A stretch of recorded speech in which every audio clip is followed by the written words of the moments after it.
Hello, hello. Welcome once again to Chris reading his blogs. My voice has almost returned, so we'll give it a go. Today I am reading another blog, this time on being relevant. So here we go. I say being relevant, staying relevant, those things. Quoting the wonderful Delta Goodrum as my lyric title. All I know is I'm lost without you. Oh yes. So I did try to remain relevant and update this in November 2018. Hell, there's going to be a lot of changes here, but let's give it a go. So, the whole point of starting my blog came about as a result of some self-reflection. We'd been recently recruiting new testers, and throughout the season of recruitment I found myself drawn to reflect on what we wanted to test, and I found a really nice blog on the subject by Dan Ashby, which is this one where he has this beautiful diagram, interview questions for testers. So I suggest still to this day you take a look, give it a read. I really like the mind map. It's a very stimulating conversation tool. And the node within the mind map that challenged me most and caused even the inception of this blog post was the node remaining relevant. I really had to think about what that meant to me and also how long I had been testing software before I would be someone that could reasonably have spoken of any of these subjects. So it's things like the last conference meetup I attended, keeping up to date with the industry, favourite testing book or blog, personal blog or Twitter. But now what do they mean for me? How would I address them for myself? So the last conference meetup I attended, my goodness, this changes all the time. Obviously this could just be saying last March at Test Bash Brighton. Well, no longer that's true. But I hope that to show some awareness of different conferences, what happens at them, what benefits can be gleaned from attendance and so on. It was, for me, Eurostar 2013, a huge eye-opener for me. Even though I started as a tester in 2004, I saw nothing outside of the computer games industry until 2012. Even the idea of transition out of the games industry into the wider software testing world seems to be a rather huge tangent, as this paragraph is from the crux of the blog. Oh yes, lots of tangents. The point is that not only had I never attended any conferences or meetups, but I had absolutely no awareness of the wider software testing community, practices, ideas, heuristics, blogs, or anything that is so cool about being part of the software testing community. And since that Eurostar came into my life, I realised what conferences are, the people that you meet, the value of the sessions run, the conversations and the debate, and it's all so stimulating and refreshing. Now, I'd further attended the National Instruments Automation Test Summit and Test Bash Brighton, and beyond that now, as I write here, UK Star, more Eurostars in the community huddle, more test bashes. I've been to the Italian Software Testing Forum. I've been to a variety of different ones in the Salesforce space as well. As for meetups, I have now been able to help host some of the Ministry of Testing Cambridgeshire meetups when I used to live in those parts. I need to get back into those things for sure. I don't live in rural South Kesteven anymore. I live in Wales. So there is some cool Southwest Test stuff that I hope to get involved in eventually. But lots of cool links to these things.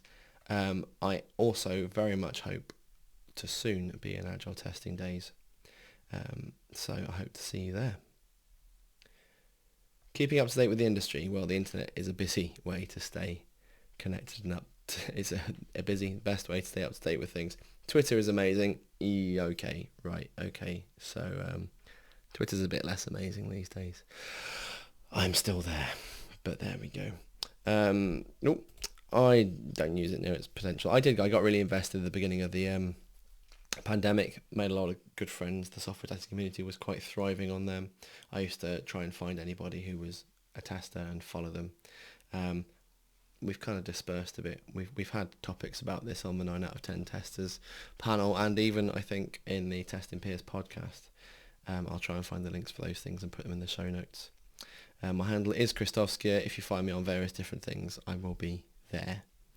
Signing up for email posts from Huddle and Ministry of Testing is a great way to get updated. That is still true to this day. MOT have also this absolutely tremendous blog post by Heather Reed, which isn't going to work on that link, so I'm going to have to address that. But let's not forget that there is also a podcast we did on Testing Peers where I interviewed Heather 6 years on from the publication of that blog post. Really good listen, amazing read, still incredibly relevant. Interestingly, Flipboard is where I used to get a lot of blogs from. Rosie Sherry used to curate a lot of blog posts on there, and that was really good. I used to be able to get a lot of blogs and share them with my team on there. That's not so much a thing these days either, which again is a shame, because blog posts is where I got a lot of my inspiration, a lot of cool ideas, a lot of things I could share with my team. Now, Slack became a thing. Slack got really exciting. MOT had a Slack and a various bunch of other ones did. MOT left Slack this year. It's sad. I understand reasons why, but they do have the club online on there. It's a discourse app. I highly recommend you go and sign up for those things, and where possible go pro for those things, but not just them, far and beyond. There's a lot of different cool little community spaces. There's the Tester Hangout on Discord that the pirate tester Lee Marshall set up. There's also some cool places for software development and testing on Mastodon. Christopher Nordstrom started up Software Development is Social on Mastodon. That's a good place to do. I'm realizing there's going to be a lot of links required on this show notes. Favorite testing book or blog? Very subjective. I don't read many testing books per se, but as blogs are my thing. A good example of mine is Marit to James. I haven't read one of James's blogs for a very long time for different reasons, but Marit still is a prolific blogger. I would shout out to the likes of Vernon Richards, for a lot of the cool blogs he's been publishing.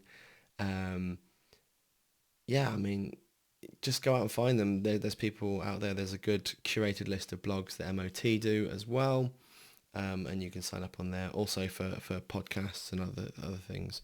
Really great resources. Dorothy Graham and Soretta Gamba published a book on the journey through test automation patterns. I would also recommend Explore It by Elizabeth Hendrickson. There's a whole bunch of good ones. Personal blog and Twitter, I've noticed more as I've written this that I'm going to be repeating myself a little. Well, let's face it, a lot. So more engagement, more of these sorts of things. This blog is shared on my personal Twitter, Facebook, LinkedIn page and other sorts of places. Goes without saying that I'm representing myself. There's an obvious association that's made with my employers, and the representation of myself on social media and via blogs can be supremely advantageous for both parties, but can also be a deal breaker, not only with current employers but also future employers out there. For that reason, I might be quirky sometimes, for want of a better word, but I try to be mindful of the reception that could be greeted by anything that I may post online, and this is something that I have become more conscious of since the early days of my social media existence, but worth bearing in mind which posts are publicly viewable. I found myself more recently trying my hardest to follow more testers on Twitter. I have had some great connections and have seen many great debates. It is true that you can find yourself only following people with the same opinions as yourself, but without contrast we can't learn so much. So I would recommend following some people that maybe don't resonate with. Maybe when you find something you disagree with on a point, you'll discover what you really believe. I will say there's a lot of debates out there. Sometimes these are less helpful, sometimes they're more toxic. But just being aware of these things, but also protect yourself with these pieces. Here's some cool blog posts that I was certainly following in the podcast world. Testing the Pub with Dan and Stephen was really cool. The A/B Testing podcast with Brenton Allen was great. Let's talk about tests. But Jem Hill used to do awesome. The Super Testing Bros, Guilty Tester still going strong, awesome. I'd throw into that Lena Zabisky's one. Testing Peers podcast. Hopefully, if you know me, you'll have had a little look at that one. There are so many great resources, and I would greatly encourage you, if you've got something to say, throw yourself out there, see what happens. Find some cool people. There's a whole content creation channel on the Tester Hangout Discord. There's some really good people out there who are willing to give their time to stay in touch with things. Anyway, how do you stay in touch? I think I'm supposed to still say like, share, subscribe, those sorts of things. Keep in touch, and I'll see you next time.